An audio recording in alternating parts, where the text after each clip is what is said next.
দর্শক, আপনাদের সবাইকে আমন্ত্রণ জানাচ্ছি এ পর্যায়ে যমুনা আই ডেস্কে। শুরুতেই জানাবো শিরোনামগুলো।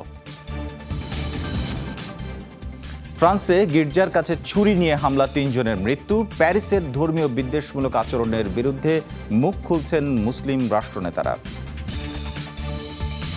জনমত জরিপের সত্যতা নিয়ে ডোনাল্ড ট্রাম্পের প্রশ্ন, ফের গণমাধ্যমের সমালোচনা। ভোটের আগে আলোচনায় প্রেসিডেন্টের পররাষ্ট্রনীতির ব্যর্থতা। করোনার সেকেন্ড ওয়েভে জেরবার ইউরোপ, ফ্রান্স জুড়ে আবারও লকডাউন। টানা দ্বিতীয় দিন 7,000-এর বেশি মৃত্যু দেখল বিশ্ব, রেকর্ড সংক্রমণ।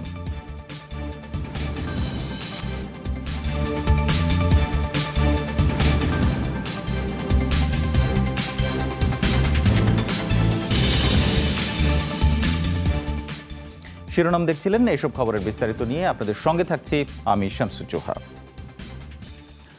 ইসলামের অবমাননা নিয়ে উত্তেজনার মধ্যেই ফ্রান্সের নিস শহরে একটি গির্জায় অজ্ঞাত ব্যক্তির ছুরিকাঘাতে নারীসহ প্রাণ হারালেন 3 জন। এ ঘটনায় আহত বেশ কয়েকজন। হামলার পরপরই নটরডেম ক্যাথেড্রাল এলাকা থেকে সন্দেহভাজন অস্ত্রধারীকে আটক করে নিরাপত্তা বাহিনী।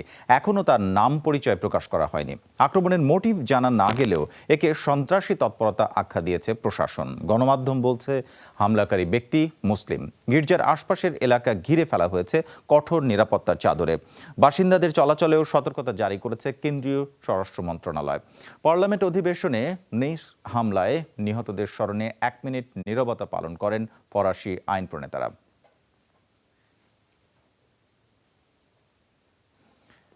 তীব্র জনরোষের পর ফ্রান্সের ধর্মীয় বিদ্বেষমূলক আচরণের বিরুদ্ধে মুখ খুলতে শুরু করেছেন মুসলিম রাষ্ট্রনেতারা। অভিযোগ, সংকট সমাধানের পরিবর্তে সহিংসতা উস্কে দিচ্ছে ম্যাক্রন প্রশাসন। অবিলম্বে মুসলিম বিশ্বের কাছে ক্ষমা প্রার্থনার দাবিও তুলেছেন মিশর, ইরান এবং তুরস্কের প্রেসিডেন্ট।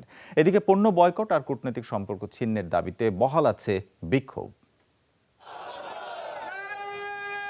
মহানবী মুহাম্মদ সাল্লাল্লাহু আলাইহি ওয়াসাল্লামের ব্যঙ্গচিত্র প্রকাশ এবং ধারাবাহিকভাবে ইসলাম ধর্ম অবমাননার জেরে উত্তাল মুসলিম বিশ্ব।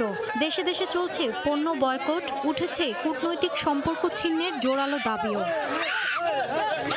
ফরাসি প্রশাসনের আচরণে ক্ষুব্ধ মুসলিম রাষ্ট্রনেতারাও। তাদের অভিযোগ, সংকট সমাধানে নজর দিচ্ছে না ম্যাক্রন সরকার, উল্টো আগুনে ঢালছে ঘি।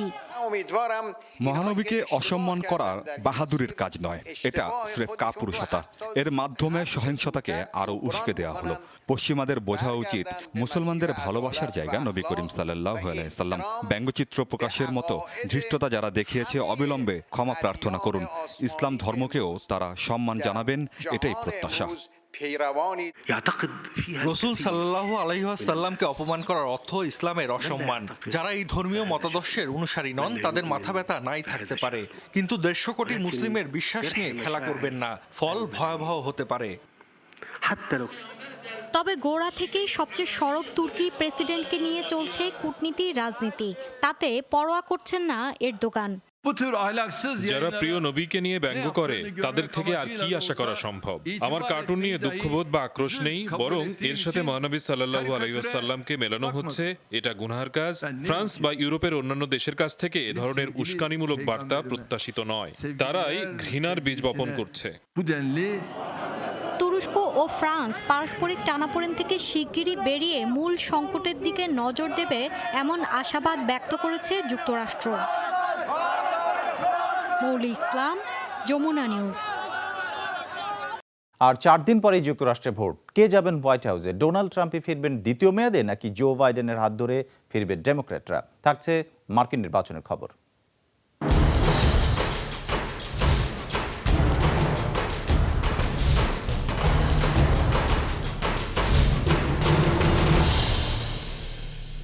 মার্কিন প্রেসিডেন্ট নির্বাচনের জরিপ নিয়ে প্রশ্ন তুললেন ডোনাল্ড ট্রাম্প। বিভিন্ন গণমাধ্যমকে অসৎ আখ্যা দিয়ে বলেন 2016 সালের নির্বাচনের মতোই এবারও কাজে আসবে না ভবিষ্যৎবাণী। অন্যদিকে যুক্তরাষ্ট্রে করোনার প্রকৃত পরিস্থিতি যাচাইয়ের স্বাস্থ্য সম্মেলনে অংশ নেন ডেমোক্র্যাট প্রার্থী জো বাইডেন।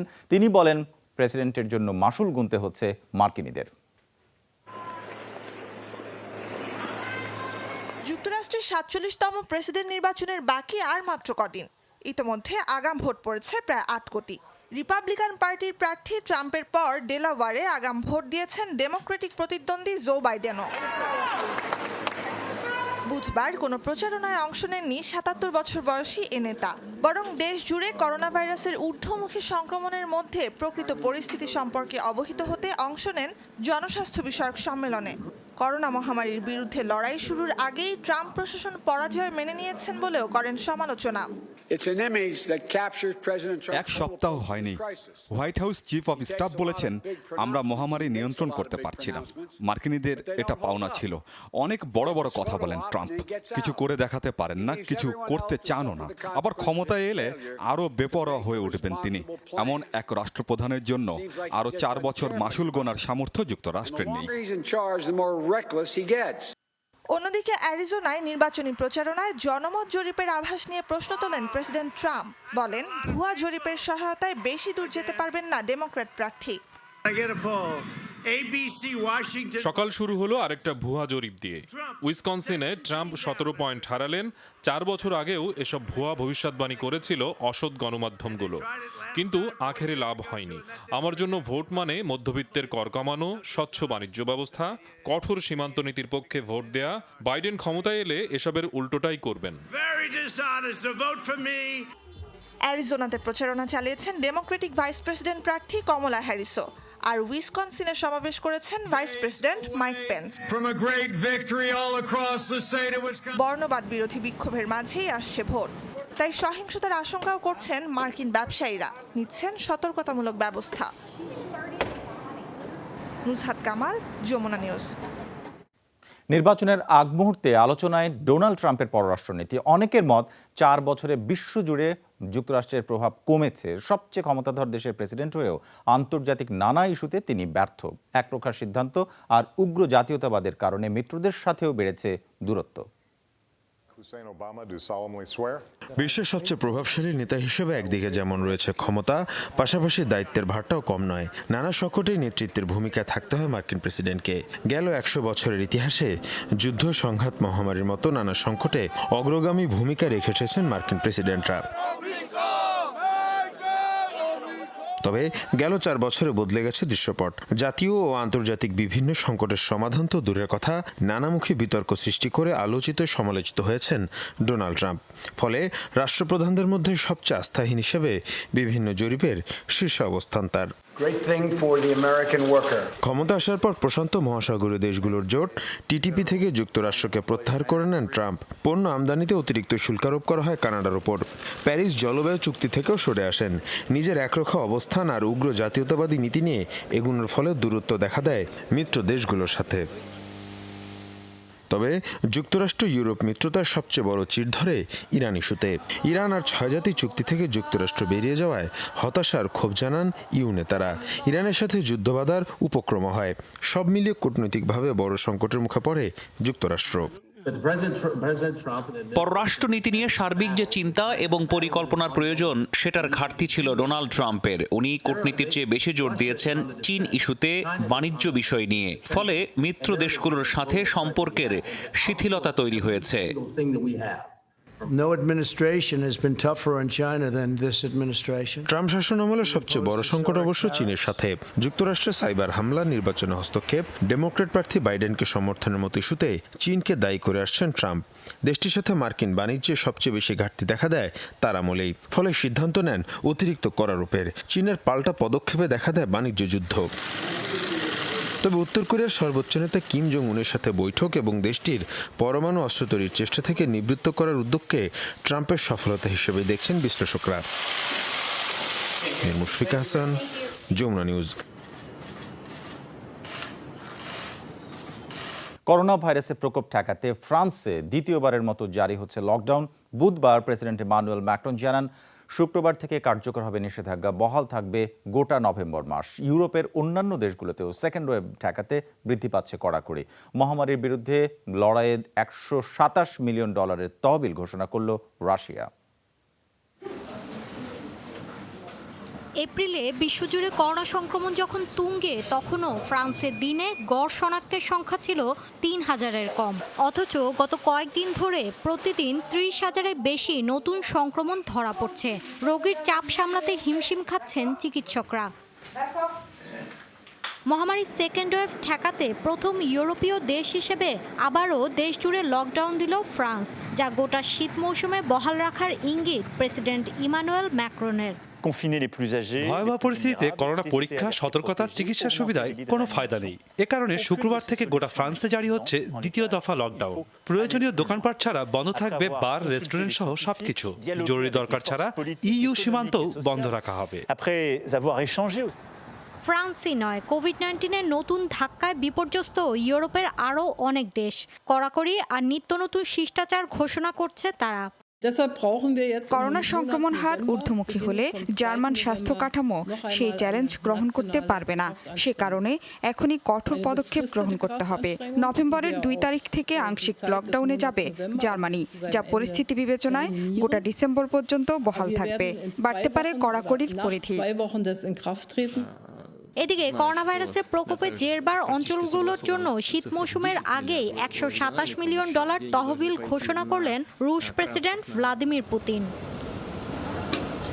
মৌলি ইসলাম, যমুনা নিউজ। টানা দ্বিতীয় দিনের মতো করোনায় 7,000-এর বেশি মৃত্যু এবং রেকর্ড সংক্রমণ দেখল বিশ্ব। প্রথমবার দিনে 5 লাখের বেশি মানুষের শরীরে মিলল কোভিড-19। মোট প্রাণহানি 11,80,000-এর মতো, আক্রান্ত 4.5 কোটির মতো। যুক্তরাষ্ট্রে 1,000-এর বেশি মৃত্যুতে মোট প্রাণহানি 2,33,000 ছাড়ালো, আক্রান্ত 91 লাখেরও বেশি। বিশ্বের দ্বিতীয় দেশ হিসেবে সংক্রমণ 80 লাখ ছাড়ালো ভারত। দিনে 5 শতাধিক মৃত্যুতে মোট প্রাণহানি 1,20,000-এর ওপর। প্রায় 500 মৃত্যুতে ব্রাজিলে মোট প্রাণহানি 1.5 লাখ ছাড়িয়েছে। ধর্মীয় স্বাধীনতার জন্য চীনকে সবচেয়ে বড় হুমকি হিসেবে অভিহিত করেছেন মার্কিন পররাষ্ট্রমন্ত্রী মাইক পম্পেও। চীনের সংখ্যালঘু উইঘর মুসলিমদের উপর নির্যাতনের অভিযোগও তিনি করেছেন। বৃহস্পতিবার বৃহত্তম মুসলিম দেশ ইন্দোনেশিয়া সফরে গিয়ে এইসব মন্তব্য করেন পম্পেও। জাকার্তায় তিনি বৈঠক করেন ইন্দোনেশিয়ার প্রেসিডেন্ট জোকো উইদোদোর সাথে। এ সময় দক্ষিণ চীন সাগরে সীমান্ত বিরোধ নিয়ে বেইজিংয়ের সমালোচনা করেন পম্পেও। এ নিয়ে গত 4 দিনে 4টি দেশ সফর করলেন মার্কিন পররাষ্ট্রমন্ত্রী। ভারত, শ্রীলঙ্কা হয়ে বুধবার রাতে তিনি মালদ্বীপ যান। প্রথমবারের মতো দ্বীপ দেশটিতে মার্কিন দূতাবাস খোলার ঘোষণা দেন।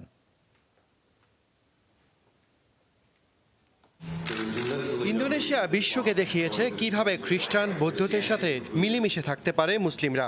কিন্তু চীনে সকল ধর্মের স্বাধীনতা হুমকির মুখে। নাস্তিক কমিউনিস্ট পার্টি ধর্মের বিরুদ্ধে যুদ্ধ ঘোষণা করেছে, নৃশংসতা চালাচ্ছে উইঘুর মুসলিমদের উপর। কাশ্মীরের ওপর থেকে সামরিক অবরোধ তুলতেই কেবল ভারতের সাথে শান্তি আলোচনায় বসতে প্রস্তুত পাকিস্তান। বুধবার একথা বলেন প্রধানমন্ত্রী ইমরান খান। আমি আলোচনার জন্য প্রস্তুত, কিন্তু আগে কাশ্মীরে আরোপিত সেনা অবরোধ প্রত্যাহার করতে হবে ভারতকে। একই সাথে জাতিগত পরিচয় নির্ধারণের অধিকার দিতে হবে কাশ্মীরি মুসলমানদের। জাতিসংঘের নীতিমালা অনুযায়ী কাশ্মীরিরা ভারতের নাগরিক নন। তার উপর শক্তি প্রয়োগের মাধ্যমে নিজেদের আত্মপরিচয় নির্ধারণের সুযোগ থেকে বঞ্চিত করা হচ্ছে তাদের। আর্মেনিয়ার মিসাইল হামলায় কমপক্ষে 21 জন বেসামরিক নিহত হয়েছেন এমন দাবি আজারবাইজানের। বুধবার নাগোর্নো কারাবাখ এলাকায় চালানো অভিযানে আহত হন আরও 70 জন। যদিও ক্ষেপণাস্ত্র হামলার কথা অস্বীকার করেছে আর্মেনিয়া, উল্টো তৃতীয় দফা অস্ত্রবিরতি লঙ্ঘনের জন্য প্রতিবেশীকে দায়ী করেছে তারা। এদিকে দখলকৃত নতুন এলাকা পুনরুদ্ধারের দাবি জানিয়েছে আজারবাইজান। গেল 27 সেপ্টেম্বর থেকে দুদেশের মধ্যে পার্থক্য এলাকাটির নিয়ন্ত্রণ নিয়ে চলছে লড়াই, যাতে এখন পর্যন্ত 5,000-এর মতো মানুষের মৃত্যু হয়েছে, দাবি পর্যবেক্ষক সংস্থাগুলোর। বর্ণবাদ বিরোধী আন্দোলনের লুটপাটের জেরে ফিলাডেলফিয়ায় জারি হলো কারফিউ। পুলিশের গুলিতে কৃষ্ণাঙ্গ মৃত্যুতে সোমবার থেকে বিক্ষোভে উত্তাল মার্কিন শহরটি। বুধবার রাত থেকে শহর জুড়ে শুরু হয় কারফিউ, নামানো হয়েছে ন্যাশনাল গার্ড। এই ঘটনায় নিন্দা জানিয়েছেন মার্কিন প্রেসিডেন্ট ডোনাল্ড ট্রাম্প। বিক্ষোভ হয়েছে নিউ ইয়র্ক এবং ওয়াশিংটন ডিসিতে। পুলিশের দাবি ধারালো অস্ত্র ফেলে দেওয়ার নির্দেশ উপেক্ষা করায় 27 বছর বয়সী কৃষ্ণাঙ্গ ওয়াল্টার ওয়ালেসকে গুলি করা হয়। মে মাসে পুলিশি নির্যাতনে জর্জ ফ্লয়েডের নির্মম মৃত্যুর পর বর্ণবাদ বিরোধী আন্দোলনে ফুঁসে ওঠে গোটা যুক্তরাষ্ট্র। মিয়ানমারের জাতীয় নির্বাচনকে সামনে রেখে আজ আগাম ভোট দিলেন রাষ্ট্রীয় উপদেষ্টা অং সান সুচি। নেপিদোর একটি কেন্দ্রে প্রয়োগ করেন ভোটাধিকার। তবে সংঘাতপ্রবণ রাখাইন, শান, কাচিন, সোম ও বাগু এলাকায় বাতিল করা হয়েছে ভোট গ্রহণ। এর ফলে 15 লাখ মানুষ ভোটাধিকার থেকে বঞ্চিত হচ্ছেন। সবচেয়ে ক্ষতিগ্রস্ত রাখাইন অঞ্চলটিতে সশস্ত্র সংগঠন এবং সেনাবাহিনীর সংঘাত অব্যাহত। অস্থির পরিস্থিতির অজুহাতে ৯ নভেম্বরের নির্বাচনে তালিকাভুক্ত করা হয়নি ১২ লাখ ভোটারের নাম, যার ৬ লাখই রোহিঙ্গা মুসলিম। এই পদক্ষেপের কারণে মিয়ানমারের ৭৩% ভোটার গণতান্ত্রিক অধিকার থেকে বঞ্চিত হচ্ছেন, যার ফলে অসন্তোষ বৃদ্ধির পাশাপাশি উগ্রপন্থা বাড়বে এমন অভিমত পর্যবেক্ষকদের। এই ছিল আজকে যমুনা আইডিয়াসকে এতক্ষণ আমাদের সঙ্গে থাকার জন্য আপনাদের সবাইকে ধন্যবাদ।